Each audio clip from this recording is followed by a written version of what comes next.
Ya, terima kasih Pak Stono atas waktunya. Dan selamat pagi teman-teman atau Bapak Ibu peserta webinar hari ini.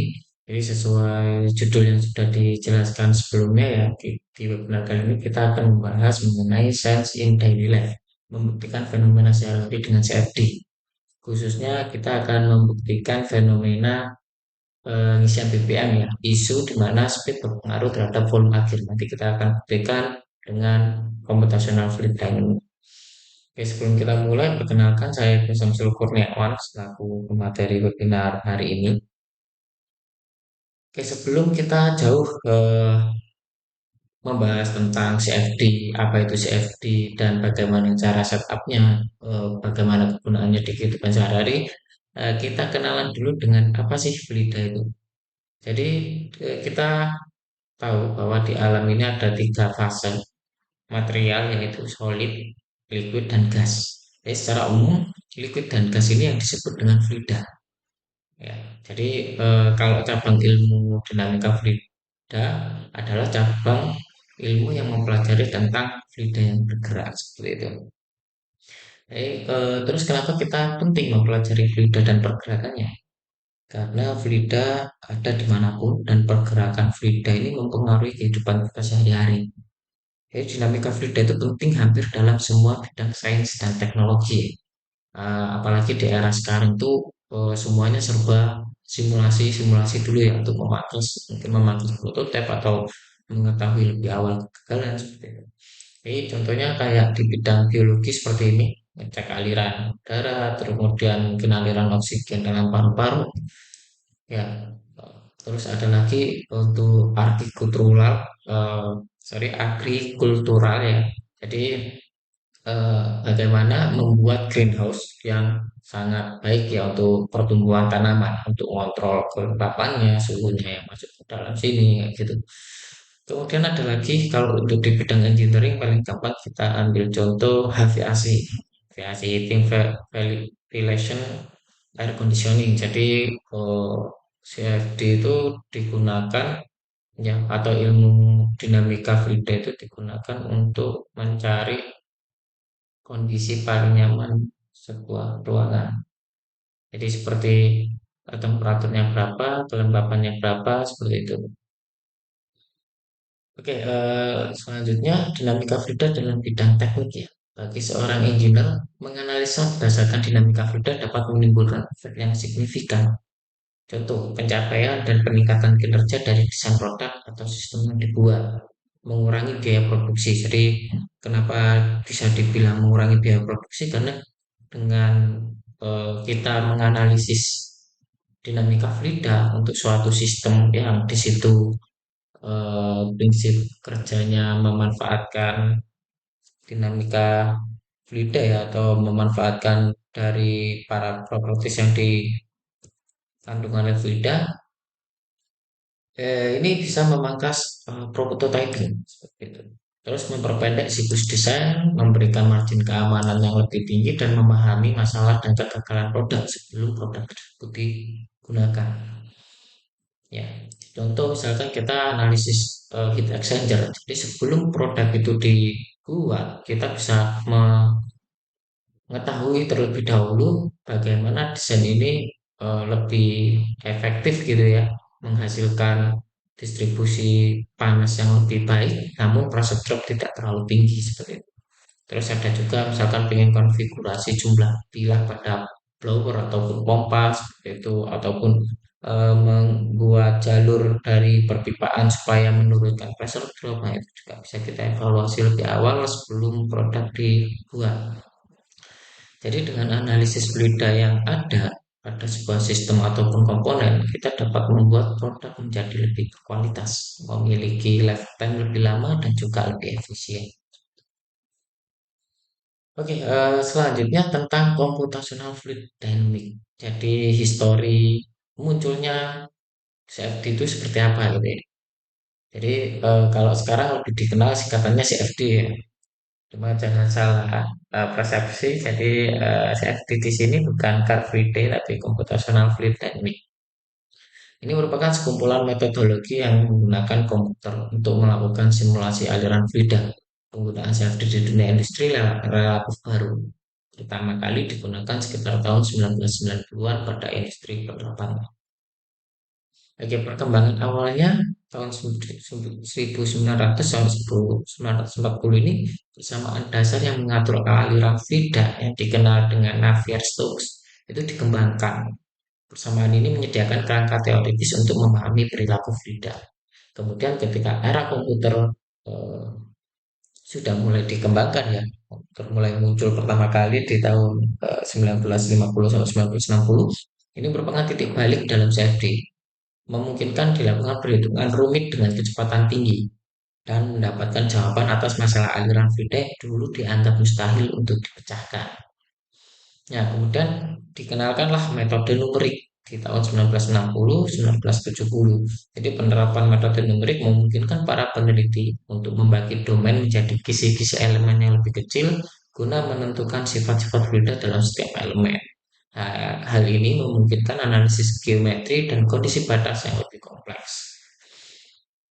Oke, jadi untuk memanfaatkan komputer ya dan mengamati fluida dengan rumus yang begitu rumit, nah itu disederhanakan menjadi menjadi metode numerik. Jadi rumus yang begitu rumit dikonversi ke rumus kayak kali tambah bagi kurang seperti itu aja. Oke, kemudian di tahun 1990-an inilah CFD mulai banyak digunakan ya. Tapi baru pertama kali diterapkan memang di industri penerbangan yang memang sangat erat kaitannya dengan fluida. Gitu. Oke, di era sekarang 2000 era 2000 sampai sekarang ya, itu para peneliti banyak fokus ke high performance computing. Jadi gimana caranya simulasi CFD ini supaya runningnya atau kalkulasinya bisa lebih cepat gitu ya. Jadi lebih fokus untuk pengembangan itu agar model CFD yang lebih besar dan kompleks dapat diselesaikan dengan waktu yang cukup singkat. Oke, selanjutnya persamaan yang digunakan ya. Jadi ini persamaan yang digunakan dalam CFD ya secara sederhana ada tiga yaitu continuity, ya, kekekalan massa. Jadi persamaan kontinuitas ini menyatakan bahwa massa volume fluida tertentu harus tetap konstan kecuali ada aliran masuk atau aliran keluar. Oke, kemudian momentum. Nah, kekekalan momentum ini seperti hukum kedua Newton ya. Jadi persamaan momentum menyatakan bahwa laju perubahan momentum dalam suatu volume fluida sama dengan jumlah gaya yang bekerja padanya, termasuk tekanan dan gravitasi. Bentuk paling idealnya adalah persamaan Bernoulli. Nah, kemudian yang ketiga adalah energi. Hukum kekekalan energi ya. Hukum pertama termodinamika, yaitu perubahan energi total fluida harus sama dengan energi yang ditambahkan ke sistem atau yang dihilangkan dari sistem seperti itu. Jadi rumus yang tiga rumus sederhana ini jika diterapkan ke Navier-Stokes equation secara tiga dimensi bakal jadi rumus yang sangat rumit seperti ini. Jadi rumus yang rumit ini akan diubah menjadi metode numerik untuk dapat diolah dan dihitung di komputer lebih mudah. Oke, oke. Selanjutnya tipe analisis CFD. Jadi di CFD itu ada dua tipe analisis, internal flow sama external flow. Internal flow sendiri analisis aliran yang terjadi di dalam model geometrinya ya. Nah, dari sini contohnya heat exchanger lagi. Jadi yang diamati itu fluida yang ada di dalam sistem, ya seperti aliran dalam pipa, sistem AC dan lain-lain. Kedua, external flow analisis merupakan analisis aliran yang terjadi di luar geometri model, seperti aliran udara yang melalui pesawat terbang, mobil, bangunan, dan lain-lain. Ya, jadi kalau kita mau nyari gaya hambat pesawat, gaya hambat mobil, atau gaya hambat pesawat, itu pakainya eksternal, tipe yang eksternal flow. Oke, selanjutnya ada kriteria aliran fluida. Jadi kriteria aliran fluida ini ada dua ya, laminar flow sama turbulent flow. Laminar flow adalah aliran yang seragam tanpa pencampuran fluida yang berarti. Jadi kalau kita lihat garis-garisnya ini nggak ada yang berpotongan ya, dan lurus-lurus seragam kayak gitu. Aliran kriteria aliran kedua yaitu turbulent flow. Nah, ini aliran yang memiliki kecepatan lebih tinggi Partikel fluida menunjukkan fluktuasi acak dan bergerak dengan cara yang kacau. Kekacauan aliran inilah yang menjadi tantangan bagi para peneliti bidang CFD ya karena untuk menangkap fenomena turbulensi ya kan. Keteracakan itu dibutuhkan turbulen modeling ya. Jadi supaya menghemat waktu kalkulasi, jadi yang alirannya fluktuasi banget itu dimodelkan biasanya. Jadi nanti ada beberapa turbulen model yang eh, digunakan dalam beberapa software simulasi CFD. Gitu. Oke, kriteria aliran fluida itu ditentukan oleh nilai Reynolds number. Jadi ada kayak parameter tertentu seperti itu. Misalkan jika internal flow Reynolds number lebih dari 4.000 itu termasuk sudah turbulensi. Nah, itu ada parameter-parameter seperti itu. Nanti kalau external flow biasanya di angka 100.000 itu udah dianggap turbulensi seperti itu ya. Jadi eh, Reynolds number ini yang menentukan aliran fluida tersebut masuk ke rezimen laminar atau turbulen. Oke, contohnya seperti ini aliran yang laminar, tenang gitu ya, seragam, seperti fluidanya seperti diam, padahal dia terus mengalir ini. Nah, ini aliran laminar. Kalau aliran yang turbulen, nah ini keteracakan ya. Ya, jadi udah acak banget lah alirannya, nggak seperti yang laminar kayak gitu ya. Jadi kayak gini. Nah, keteracakan inilah yang rumusnya sangat rumit. Jadi biasanya butuh penyederhanaan model. Ya, penyederhanaan model yang dikenal dengan turbulence model. Nah, turbulence model ini itu dibagi ada beberapa tingkatan ya. Ada range, LES, dan DNS. Range ini adalah semua eh, pusaran ya. Kita nyebutnya pusaran ya. Turbulensi semua pusaran baik yang pusaran besar dan pusaran kecil itu dimodelkan. Ya, jadi nilainya kayak rata-rata kayak gini. Padahal sebenarnya kalau turbulensi itu acak, ya acak banget kayak gini, kayak aliran tadi yang valve tadi. Oke, kemudian satu tingkat di atasnya ada les, ya ini ya les. Nah ini yang pusaran yang besar itu dihitung, diselesaikan, sedangkan yang kecil-kecil dimodelkan seperti itu. Nah kalau yang DNS ini direct numerical simulation, ini semuanya dihitung. Jadi ini nanti bakal berpengaruh ke waktu komputasi ya. Waktu komputasinya sangat berpengaruh. Jadi kalau range itu semua efek pusaran dimodelkan. Jadi dengan beberapa pendekatan ya banyak di range ini banyak turbulen model ya. Kita sebut turbulen model itu ada K epsilon, K omega, kemudian spiral malas. Jadi model turbulensi yang paling banyak digunakan dalam dunia industri karena biaya komputasi yang lebih rendah dibandingkan model lain. Namun namun tanpa mengurangi keakuratan yang signifikan.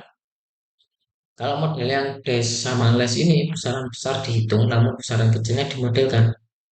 Jika perlu analisis lebih lanjut karena efek turbulensi sangat berpengaruh. Jadi kalau memang efek turbulensi itu sangat berpengaruh, ya kita harus menggunakan eh, model yang plus ataupun des ya. Oke, yang terakhir ini DNS ya. DNS itu tidak ada yang dimodelkan. Jadi pengaplikasiannya sangat terbatas, hanya di model yang simple dan tujuannya untuk penelitian. Kurang cocok untuk industri karena biaya komputasi yang sangat tinggi. Karena biasanya kalau udah analisisnya pakai yang DNS itu ya analisisnya kayak benda yang simple-simple, kecil-kecil gitu ya, kayak airflow aja seperti itu. Oke, kemudian ini contohnya. Jadi kalau tadi itu keterangannya, kalau ini contoh videonya kayak gini.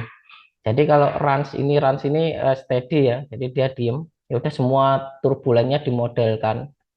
Kalau di transient kan masih ada kayak gejolaknya ya tadi ya di sisi belakang, cuma besar-besar memang nggak detail. Kemudian ada yang menggabungkan antara runs dengan less supaya komputasinya nggak terlalu mahal, yaitu di des ini ya, di text eddy simulation. Nah, kayak gini. Nah, kalau pakai yang large eddy, dia detail olakan-olakannya, turbulensi alirannya itu sangat detail.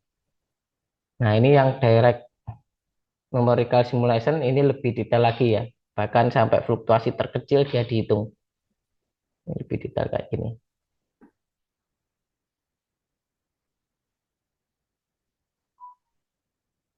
Oke, nah seperti itu ya. Nah ini kecil-kecil gini dia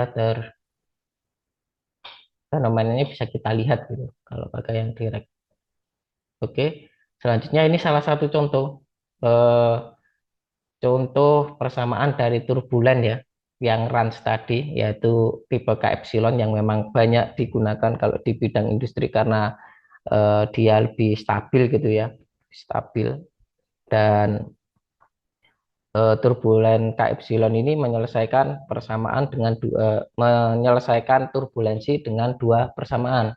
Makanya kita butuh dua variabel. Kalau di sini dikenal dengan K itu untuk energi kinetik turbulennya, menentukan energi dalam turbulensi dan laju disipasi turbulen atau epsilon. Jadi eh, konstanta ya, konstanta K sama epsilonnya.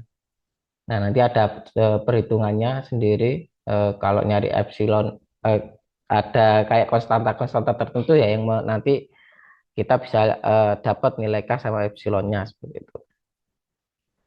Nah, selain model ini ada beberapa model turbulensi lain ya untuk yang runs itu khususnya ada K omega, K omega SST yang masing-masing mempunyai fungsi untuk kasus-kasus tertentu.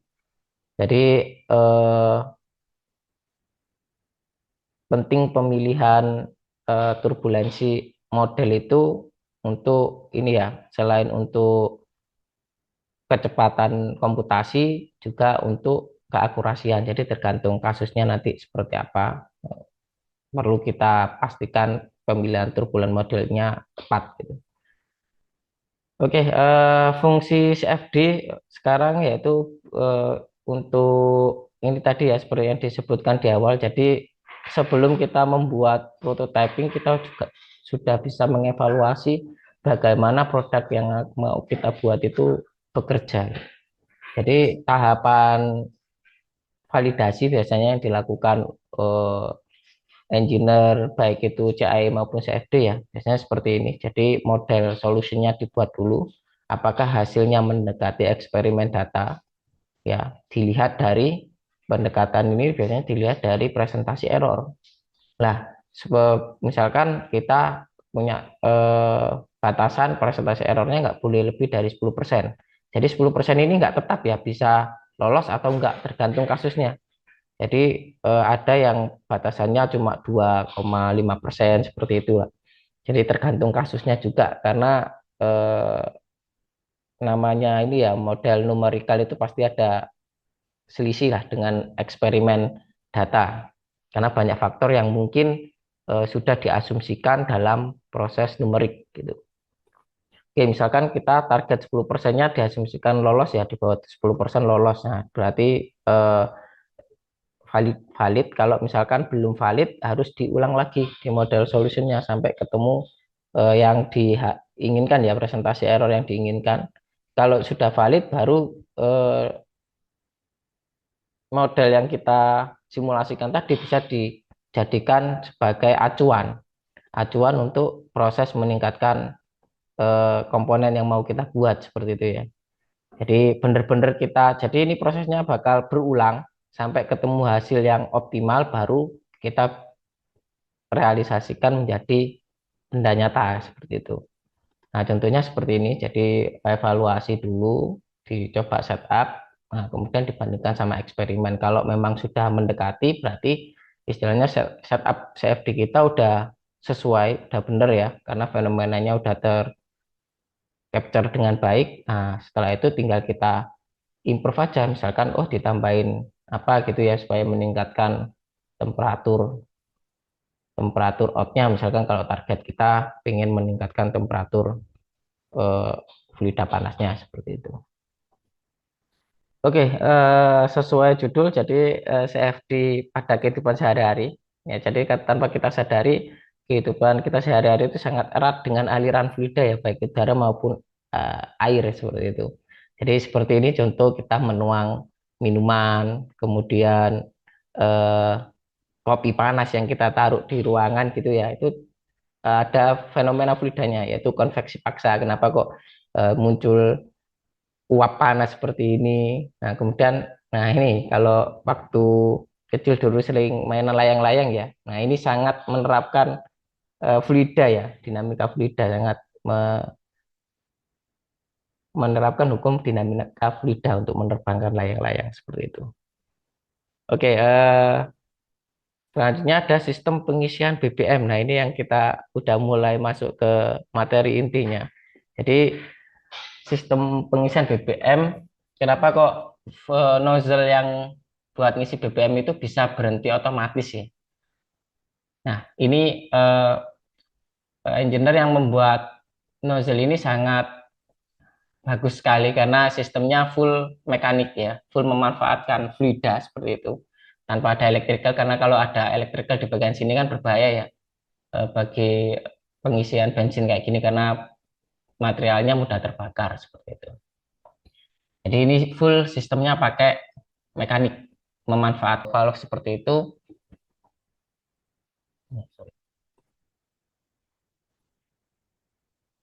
Kakinya full itu otomatis ke buka gitu ya. Nah, itu ditambahkan seperti ini nanti. Ya, ini challenge-nya seperti ini. Jadi gimana caranya yang kuning ini tetap bisa naik turun. Nah, itu udaranya ya, dia keluar, ada jalur udaranya. Jadi karena ini posisinya aliran bensinnya keluar, nah jadi di sini kan berarti udara itu ngalir ya dari sini. Karena ini tekanannya nanti rendah. Karena gapnya kecil berarti biasanya kecepatannya tinggi. Kalau kecepatan tinggi berarti tekanan rendah. Nah, udara itu semua fluida itu bakal mengalir dari udara tekanan tinggi ke rendah. Jadi udaranya itu dari lubang tadi, lubang kecil tadi itu mengalir ke, oke, kemudian, nah ini animasinya tadi balik. Ya, jadi supaya nggak bocor keluar ini kita perlu menambahkan satu sistem lagi. Jadi kan kondisinya kayak gini ya, habis kita lihat dari sistem nozzle-nya sendiri, ini bukaan ini nggak ngaruh ya sama outputnya fluida harusnya, kecuali kalau konsep konsepnya bukan valve kayak gini. Oke, kemudian mengenai isu tadi yang dijelaskan ya, ini tadi videonya ya. Kalau bilang kalau kecepatan speednya berbeda, hasilnya bakal berbeda gitu. Nah, ini buih aja, ini eh, full liquidnya kayak gitu. Kemudian ini ada juga dari membuktikan ya di taker. Jadi buih setelah berbuih itu ketika ditunggu ternyata 1 liter semua. Nah, ini kan buihnya banyak. Ternyata dibuktikan langsung 1 liter semua. Nah, mana ini yang benar antara yang sisi kiri atau kanan? Nah, ini kita buktikan menggunakan CFD. Jadi karena sistem nozzle-nya itu valve, asumsinya yang keluar ini ya eh, liquidnya liquid. Jadi nanti buih yang terbentuk akibat akibat benturan dengan dinding kayak gitu. Sama kecepatannya nanti ada settingannya. Oke, di sini kita menggunakan Cradle CFD untuk ngecek apakah ketika buihnya larut sempurna itu levelnya sama atau berbeda. Ya, semakin banyak buih, apakah hasil volume akhirnya itu sama atau beda seperti itu. Jadi kita menggunakan Cradle CFD dari Hexagon ya. Jadi tool CFD generasi baru yang menggunakan unstructured mesh. Ya, dia menggunakan polyhedral mesh untuk merepresentasikan geometri rumit secara akurat. Jadi SC Flow ini mampu memecahkan masalah aerodinamika, kedirgantaraan otomotif, pompa, rotating komponen, dan fenomena multifase. Jadi kita bermainnya di fenomena yang multifase ya, karena ada buih dan eh, fluida, fluida antara gabungan antara udara dengan bensin kayak gitu. Oke, selain itu di Cradle CFD ini bisa melakukan co-simulation ya, yaitu menggabungkan eh, beberapa dengan solusi lain. Contohnya misalkan efek fluida terhadap benturan gitu ya, bentuk efek fluida terhadap benda. Nah, kayak gini. Ini kan efek perpindahan panasnya terhadap kekuatan dari piringan rem ya buat pengereman. Kemudian eh, bisa dikoppel dengan misalkan efek fluida terhadap kebisingan suara kayak gitu. Ya, dari turbulensi aliran itu biasanya menimbulkan noise ya. Gimana kemudian bisa juga menggabungkan antara partikel dam kayak granular gitu ya. Nah, seperti ini. Kayak pasir contohnya lah ya. Pasir atau batu bara gitu. Alirannya seperti apa itu bisa dilakukan di Cradle CFD. Nah, Cradle CFD sendiri mempunyai di dalamnya nanti ada dua aplikasi ya. Jadi dari 3D model mau pakai yang SC Stream. Kalau SC Stream ini struktur meshingnya yang kotak-kotak kayak gini. Nah, ini biasanya cocok untuk elektronik, arsitektur dan civil engineering. Biasanya di pengaplikasiannya untuk model-model yang sangat besar itu lebih tepat pakai yang SC Stream. Ya, karena di sini juga bisa eh, membaca file dari software-software desain arsitek ya, dia bisa. Makanya di sini fokusnya di arsitektur. Kemudian kalau yang SC Flow ini pakainya unstructured mesh polyhedral seperti ini. Ini lebih banyak pengaplikasiannya ya, dan pengaplikasiannya lebih dibutuhkan jika butuh akurasi yang tinggi itu pakai yang SC Flow. Nah, kemudian di sini ada Gradle CFD yang SC Post-nya. Jadi aplikasi untuk proses post processing. Jadi dia bisa tampilannya bisa dibuat menarik ya, kayak di render gitu. Oke, di simulasi pengisian BBM yang akan kita lakukan itu butuh penambahan metode yang dinamakan population ini ya, population balance model. Jadi untuk aliran multifase terdispersi, interaksi antar fase sangat dipengaruhi oleh ukuran partikel. Nah, ketika fase terdispersi berupa fluida, seperti gelembung gas atau tetesan cairan, seperti gambar paling kiri, nah partikel-partikel itu bisa bergabung dan pecah ya. Jadi gelembung ini bisa gabung dengan gelembung lain menjadi lebih besar atau gelembungnya pecah kayak gitu. Nah, untuk bisa ya, artinya ukuran partikel di dalam fluida itu tidak selalu sama ya. Kalau kita lihat di sini kan acak ya, ukuran gelembung-gelembungnya itu acak dan berubah terus-menerus terhadap waktu dengan posisi yang berbeda juga.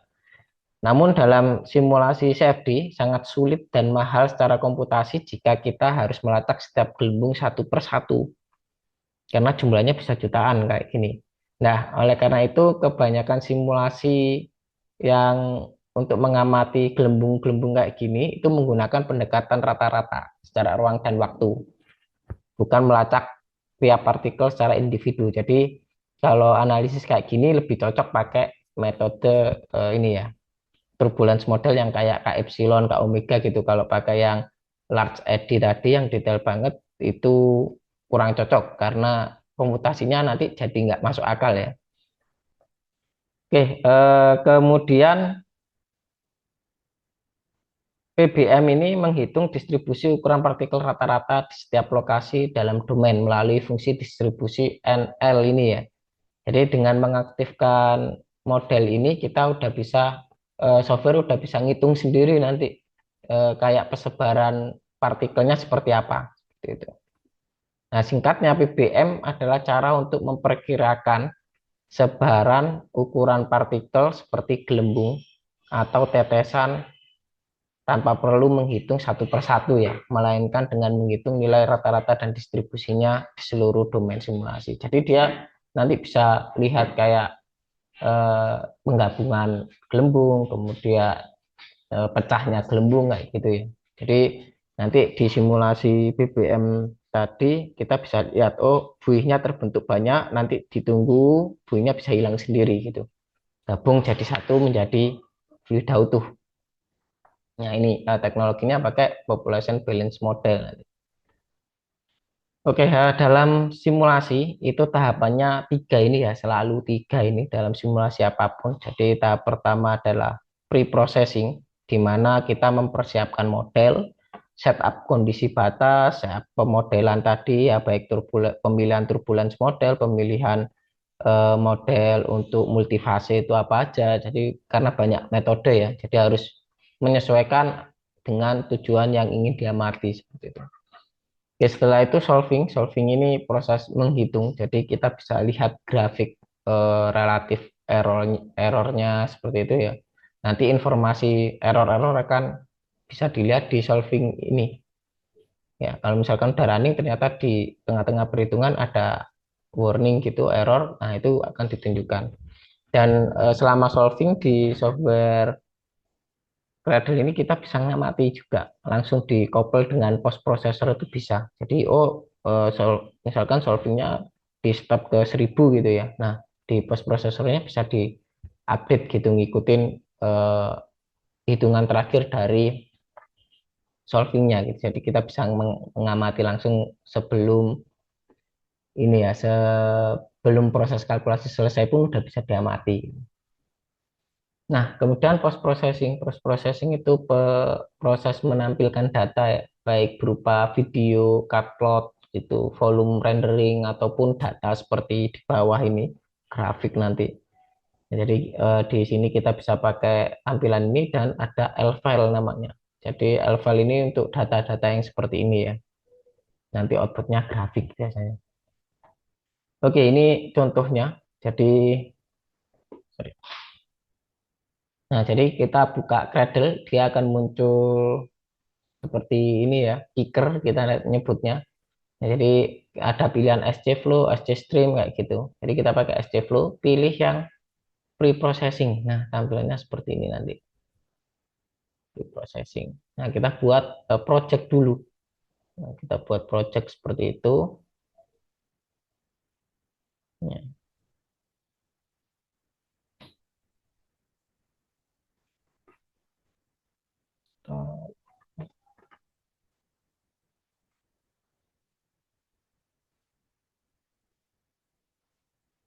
Nah, kayak gini. Jadi kita buat project dulu. Oke, setelah kita buat projectnya, nah import file ya.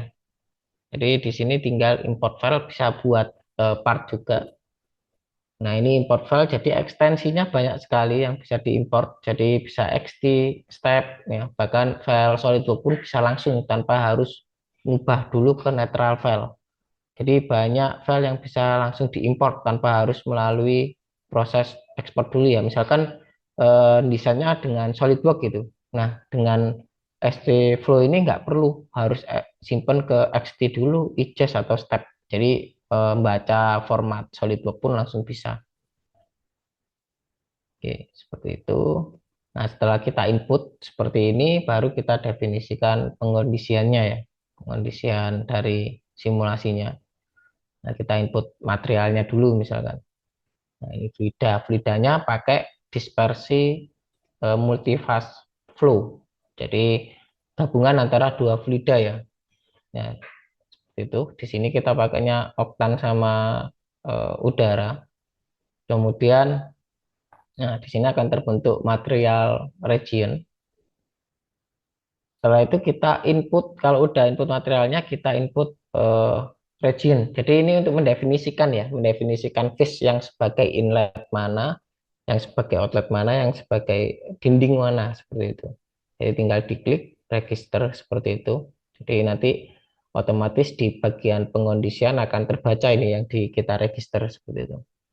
Nah, kita daftar, istilahnya didaftarkan dulu ya, area-area mana yang akan dijadikan boundary kondisi.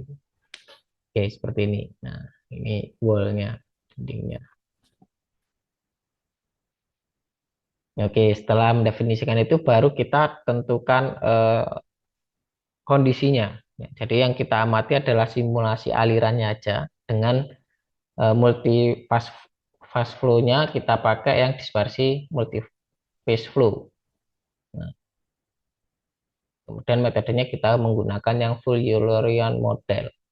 Oke, jadi masing-masing istilahnya masing-masing fluidanya, baik itu yang bensin dan udara itu dihitung berdasarkan Eulerian ya. Oke, kemudian di sini kita memilih eh, sorry.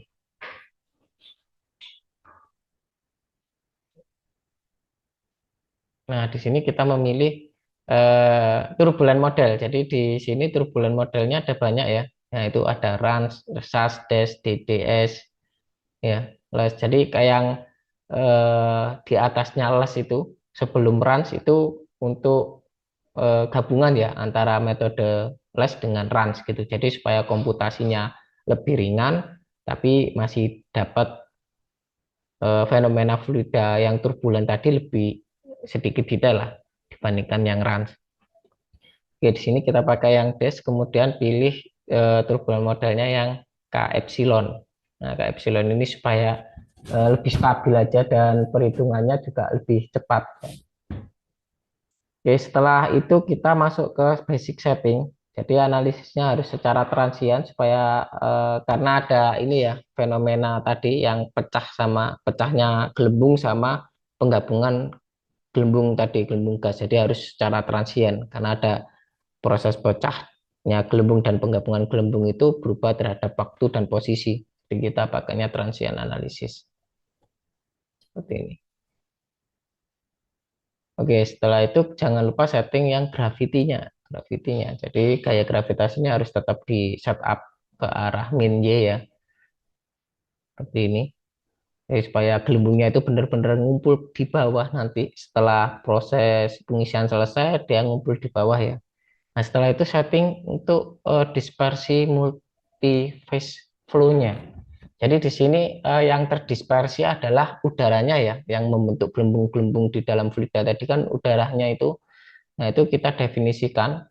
Kemudian kita aktifkan untuk partikel diameternya kita aktifkan yang ya, kita aktifkan ini yang consider particle size distribution menggunakan metode population, nah itu population balance. Nah, nanti persamaan pecahnya itu ada sendiri. Ini disesuaikan dengan case-nya ya nanti ya.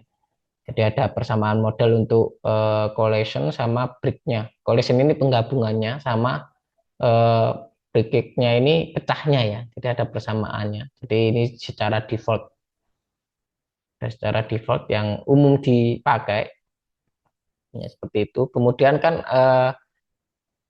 pergerakan apa ya gelembungnya tadi itu kan dipengaruhi oleh gaya hambat fluida bensinnya ya kalau di sini ya gaya hambat. Kemudian mengapungnya bubble tadi itu juga didefinisikan menggunakan gaya angkat. Jadi di sini ada setup untuk mendefinisikan perhitungan gaya hambatnya menggunakan apa gitu ya. Jadi di sini kita pakai minimum drag coefficient untuk simplify perhitungannya ya.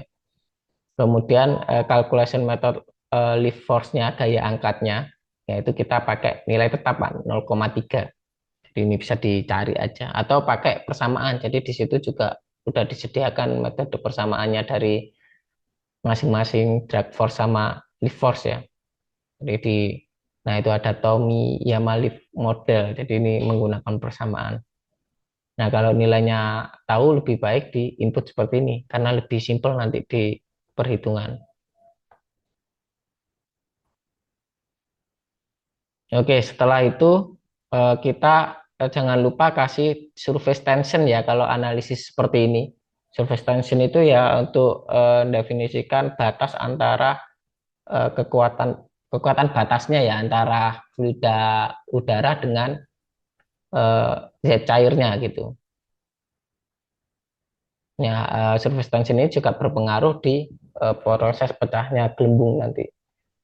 Oke, kemudian di setting inisial kondisi. Jadi jangan lupa kondisi inisialnya di setting seperti ini karena kondisi galon awal itu kosong ya, udara aja. Jadi harus didefinisikan udara, volume ini pakai volume fraction. Jadi volume fraction udaranya 1 untuk n oktannya 0 kayak gitu. Jadi kondisi awalnya berarti galonnya kosong. Nah, seperti itu. Kemudian di boundary kondisi kita input. Nah, ini surface yang udah kita daftarkan tadi. Jadi di bagian inlet kita pilih materialnya yang oktan dan udara. kemudian pakai kecepatan ya, kita definisikan kecepatan di sini. Nah, karena pengisiannya itu hanya beberapa detik ya, ini target kita sama-sama 0,5 liter antara kecepatan yang 1 meter per second dengan 3 meter per second ya, kita buktikan. Jadi di STFlow bisa mendefinisikan nilainya berdasarkan ini ya, enggak konstan ya, bisa pakai tabel, bisa pakai script juga. Jadi sangat fleksibel gitu. Kalau mau pengisiannya hanya waktu tertentu terus berhenti gitu ya, itu kita pakai yang tabel di sini. Ya, kita input tabelnya seperti ini. Nah, jadi ada speed sama waktu. Nah, tabelnya seperti ini. Jadi pengisiannya cuma sampai 2,5 detik kan untuk kecepatan yang 1 meter per second ya. Terus berhenti, kemudian kita extend waktunya sampai 30 detik untuk melihat, menunggu sampai buihnya larut gitu ya. Buihnya itu larut sampai eh, hasil akhirnya adalah volume fluidanya, volume oktannya aja. Seperti itu. Jadi di sini bisa setting unit juga. Jadi ubah-ubah. Oke, kalau sudah tinggal dipilih. Nah, nanti jangan lupa ini ya, ngatur volume fractionnya ya. Jadi inletnya adalah full oktan, ya, udaranya kosong, udaranya dibuat nol, jadi full oktan. Kemudian di sini untuk particle size distribution kita ubah ke natural. Jadi yang ngitung nanti software. Ya, softwarenya yang akan mengkalkulasi efek timbulnya buih itu seberapa gitu akibat kecepatan fluida yang diinjeksikan ke dalam galon gitu ya.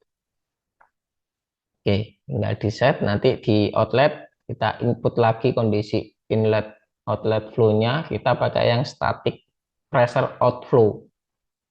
Nah, itu untuk output-nya. Nah, ini kita pressernya diisi 0 ya, karena di sini satuannya pakai pressernya pakai pressure gauge, bukan absolut. Jadi kalau pressernya atmosfer ya diisi 0 gitu aja.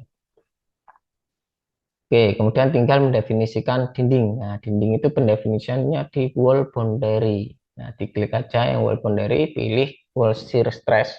Nah, kita asumsinya no slip.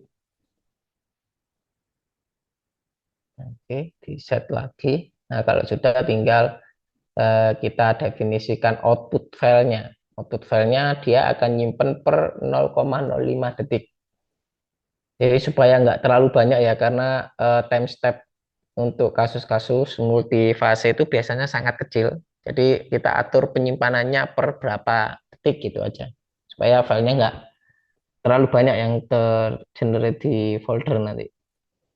Oke, seperti ini tinggal input penamaan dari file preprocessingnya. Setelah itu tinggal kita buat analisis model. Oke, seperti ini untuk memastikan bahwa model ini udah lengkap dan bagus gitu ya sebelum dilakukan proses meshing.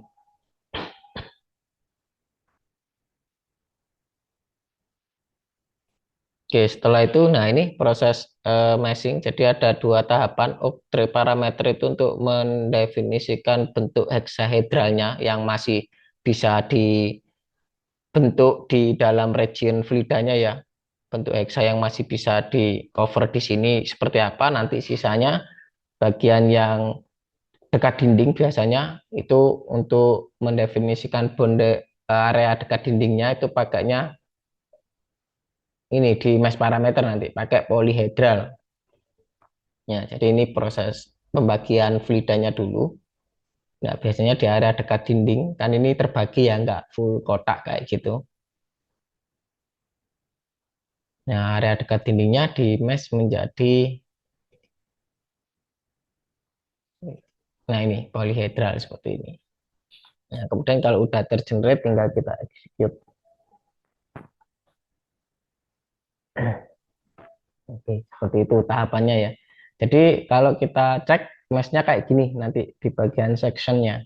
Jadi yang di dalam yang masih bisa tercover dengan hexa ya jadinya kotak-kotak gini. Nanti area dekat dindingnya pakai polyhedral dan bisa ngatur layernya ya, berapa layer dari dindingnya itu biasanya penting kalau analisisnya efek dinding itu sangat berpengaruh, penting diatur ya. Oke, ini proses kalkulasi tampilannya seperti ini, seperti yang tadi ya. Kalau udah selesai, ini setup untuk post processingnya. Hasil akhirnya seperti ini nanti. Nah, ini proses pengisian yang 1 meter per second, yang sini 3 meter per second ya. Kalau kita lihat, ini lebih cepat berhentinya, ini masih lama, tapi buihnya banyak ya. Nah, ini kita masih pakai cutload. Nah, ini proses nunggunya. Di sini udah dia lebih cepat ngendapnya ya, karena buihnya sedikit. Kalau kita lihat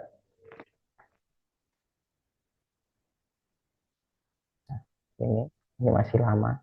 Jadi kalau kita lihat waktunya, nah ini udah habis buihnya ya di atas, udah nggak ada warna yang biru muda tadi. Nah, yang ini masih belum belum selesai. Jadi waktu nunggu buihnya yang berbeda ya. Isinya lebih cepat ini, cuma nunggu bener-bener volume pengisian oktannya berapa itu lebih lama.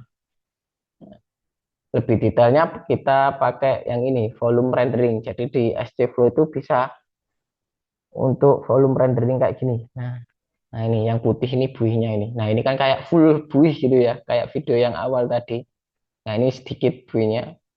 Nah, ketika udah ngendap, nah yang warna putih ini akan hilang secara perlahan, ngendap ke bawah. Nah, ini kalau mau mengamati hal seperti ini harus pakai yang population balance model tadi ya, supaya bisa tahu. Nah, seperti ini. Nah, ini kan udah habis ya. Nah, buihnya udah semakin hilang. Yang ini masih banyak. Nah, ini udah bener-bener tinggal biru aja. Nah, udah tinggal biru aja. Masih banyak ya. Bahkan di detik ke 30 itu yang ini udah hilang ya. Udah full Flida, yang ini masih ada buih sedikit. Nah, nah ini hasil akhirnya seperti ini. Ini masih ada sisa ya. Jadi berarti waktu 30 detik masih kurang lama untuk nunggu sampai dia larut sempurna yang 3 meter per second. Oke, ini berdasarkan pengamatan eh, dari volume rendering ya. Di pengamatan seperti ini, kalau kita pengen angka, kita pakai yang L-file. L-file, jadi volume yang masuk ke dalam galon itu berapa totalnya. Jadi dari L-file ini kita bisa amati, kemudian kita bisa output grafik seperti ini. Dan ternyata setelah diukur seperti ini ya, sini hasilnya sama-sama 0,5. Yang membedakan adalah pengisiannya. Nah, kayak gini. Pengisiannya lebih cepat yang ini memang. Terus proses mencapai 0,5-nya ya, itu lebih lama yang ini memang. Lebih lama yang ini. Tapi hasil akhirnya ya 0,5 ketika kita menunggu sampai larut tadi. Hasilnya persis sama. Jadi kesimpulannya berdasarkan hasil simulasi tadi, kecepatan tidak pengaruh pada hasil akhir volume pengisian. Jika tidak, ya ini ya ada syaratnya ya, jika tidak ada buih yang keluar wadah. Jadi meskipun ada buih yang keluar gitu, misalkan kita ngisi tangki dengan kecepatan speed 3 gitu ya, terus ada buih yang keluar, itu selisihnya nggak bakal jauh ya. Asalkan pengisiannya jangan gini, syaratnya pengisiannya misalkan 30.000 dengan speed yang berbeda ya. Oh, belinya 30.000 gitu. Jadi di set harga gitu. Nggak bilang full tank gitu. Nah, itu beda lagi nanti. Kalau bilang full tank gitu hasilnya bakal beda, karena kan di situ kadang waktu kita ngisi tiba-tiba nozzle berhenti karena bagian lubang kecil tadi udah ketutup buih gitu ya. Terus ditambahin pelan-pelan sama pegawai ininya, pembensinnya ya, kayak gitu. Jadi kalau setnya adalah harga, nanti liternya bisa sama. Selisih pun nggak bakal beda jauh ya, karena yang keluar dari wadah pun pasti sedikit lah. Terus perbedaan kecepatan ini hanya menimbulkan jumlah buih yang berbeda, sehingga mengaruhi lama waktu pelarutan buih yang terbentuk, seperti itu. Perbedaan volume yang menjadi isu bisa karena faktor lain, seperti alat flow meter yang tidak dikalibrasi dengan tepat. Jadi jauh sebelum keluar nozzle itu ada flow meter ya, buat ngukur oh berapa liternya gitu yang keluar. Nah, itu kalau memang belum dikalibrasi dengan tepat ya bisa beda nanti hasilnya. Kayak gitu. Jadi selisihnya sangat sedikit lah, nggak sampai yang jauh banget. Kemudian satu lagi yang faktor yang tidak bisa kita eh, ini ya hindari, yaitu oknum pegawai yang melakukan kecurangan, itu juga ada faktor.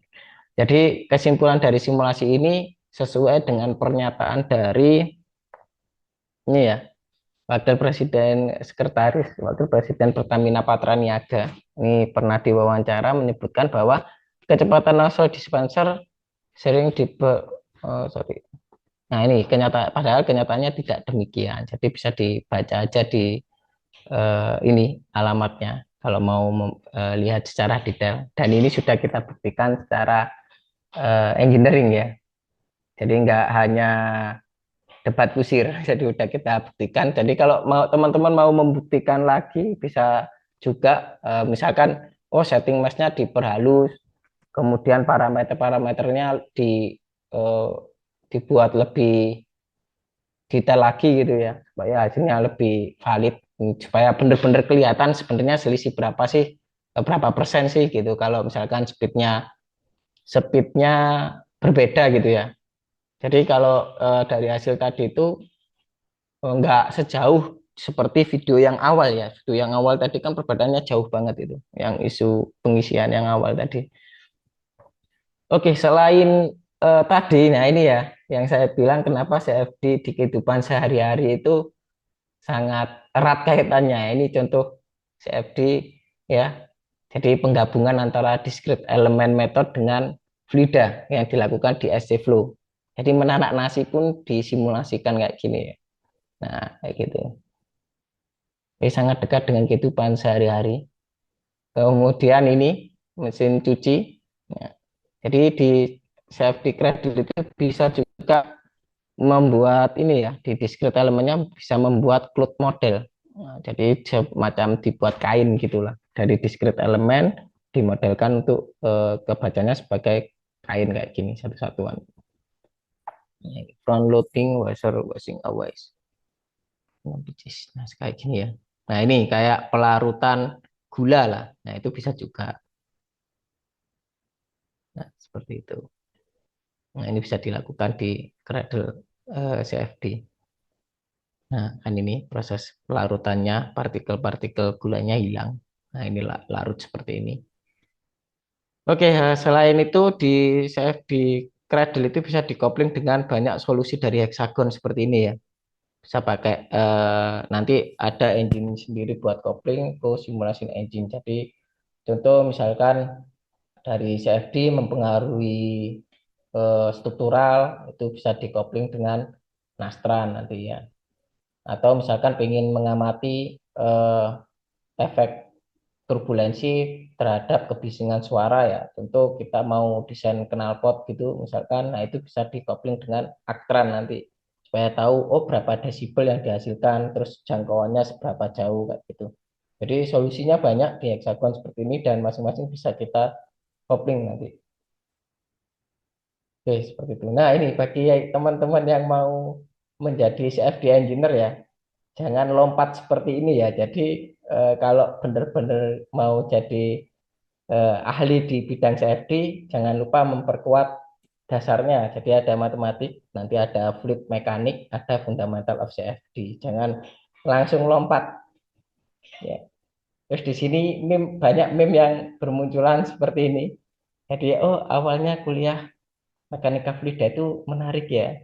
Nah nanti kalau udah menyelam lebih dalam, ya bisa kelihatan seberapa rumitnya fluida itu. Jadi yang sehari-hari kita di sekitar kita banyak ya fenomena fluida sehari-hari itu sebenarnya tersusun dari rumus yang sangat kompleks seperti ini. Nah, kita beruntung di era modern sekarang sudah bisa melihat fenomena tersebut dengan warna-warna yang menarik seperti tadi ya, tanpa harus menyelesaikan persamaan yang rumit seperti ini, yang menyelesaikan komputer.